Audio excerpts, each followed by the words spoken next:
Hi friends, ఇగోనండి chicken పచ్చడి తయారైపోయింది. Process మొత్తం ఇగోండి. ఇలాగే ఎల్లుల్లి గుడ్లు ఒలిసి మీదన వేసుకొని దీని మీదండి ఇగోండి పెద్ద నిమ్మకాయ సైజు ఒకటి నిమ్మకాయ ఇలాగ రసం వేస్తండి.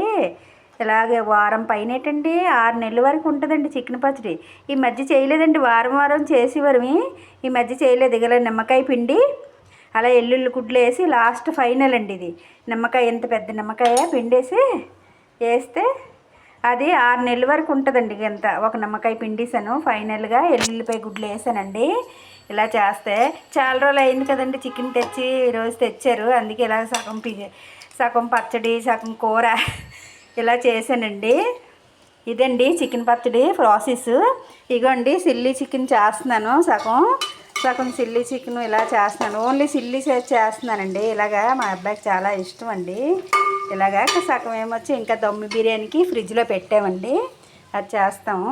పచ్చడి మాత్రం చూడండి, ఓన్లీ ఇంటి వరకే కాదండి, ఎవరు ఆర్డర్లు ఇచ్చినా చేస్తానండి. కావాలని మీరు చిన్న మెసేజ్ చేస్తే చాలండి, మాకు ఇంత చికెన్ పచ్చడి కావాలంటే చేసి ఇస్తామండి. ప్లస్ లైక్ చేయండి, సబ్స్క్రైబ్ చేయండి.